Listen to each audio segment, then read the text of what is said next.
So, what passwords should you share with your family? Hi, I'm Claire Langton Yanowitz from the Yanowitz Law Firm, where we've been helping families with wills, trusts, and probates in Minnesota for the last 29 years. Okay, so what sorts of passwords should you share with your family, and should you share them?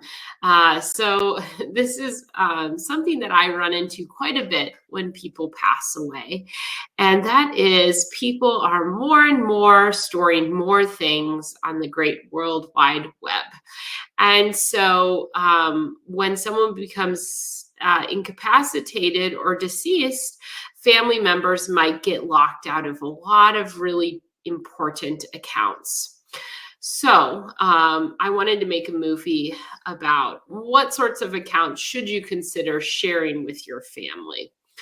First, you might want to consider um, putting a beneficiary on your Google account.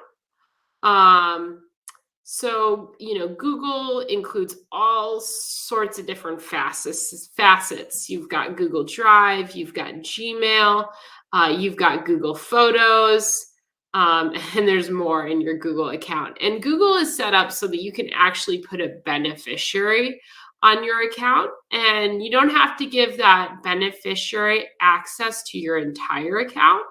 So maybe you want to give them access to your photos, but you don't want to give them access to your Gmail. So you can list that through Google's beneficiary designation.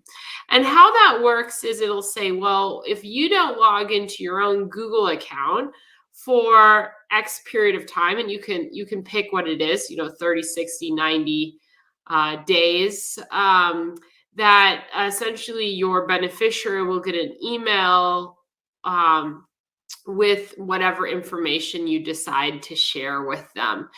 And I think something that is especially important to highlight is the photos part. A lot of people take pictures on their cell phones these days, and those usually get stored in the iCloud or in Google Photos. And there isn't actually, they're not printed anywhere. They're not, it's not like when people used to have cameras. And so when someone dies, if they don't proactively try and share their pictures with their family, they disappear. So that's sad. So that's something to consider. If you have any other like cloud storage locations, you may want to share your password to that, or certain folders of that with your family members or trusted confidants. Another place that you might want to share is anywhere you have an online financial account. So, like a bank account, a brokerage account, maybe the online account for your 401k or IRA. Sharing passwords to those types of places can make it convenient for someone to, in the event you're incapacitated, step into your shoes and take care of those financial accounts for you. You also might want to give passwords to places where you have debt. So, sharing the password to your credit card accounts, sharing the password to where you have your mortgage, student loans, car, all of that can be helpful to share that for someone who's going to manage your assets in the event of your incapacity. You might want to go ahead and share passwords to accounts like for your house utilities. So internet, garbage, heating, all of those things. People usually can set up online accounts.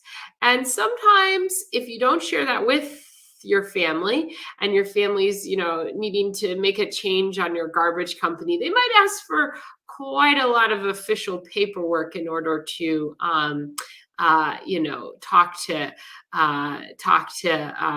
that new family member that needs to change the garbage surface. So that's something that can be important. Now you can share passwords. I think there's basically two categories. You can do the old-fashioned write it down and kind of keep a list somewhere protected in your home. Or you can store passwords online.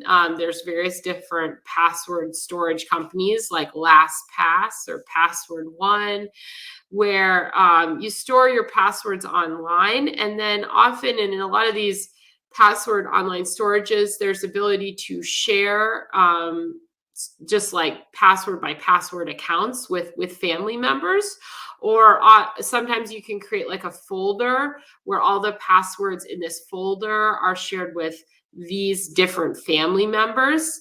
So those are the ways that you can kind of share your passwords. I think the benefit of sharing it online is that you're constantly having to update your passwords. A lot of places will say, it's been 6 months, you got to do a new password. So when you do it through the online password storage, it will automatically know your updated password. You don't have to remember to write it down on a piece of paper somewhere.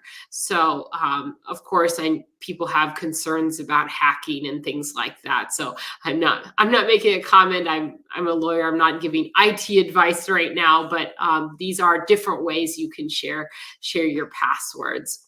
And then finally, I wanted to mention that Facebook also has a beneficiary designation on it, so that upon someone's passing, the beneficiary of your account could either, notify Facebook and say that you're deceased and that they want your account removed from online. So that can be part of the beneficiary designation. I want to be removed from Facebook. Or your beneficiary can turn your account into a memorial account. So that is something else to consider, whether you would want to do that. So thank you so much for listening today. If you have any certain topics you want me to create other videos on, feel free to leave a comment below, and we'll be sure to make more videos on topics that interest people. Thank you.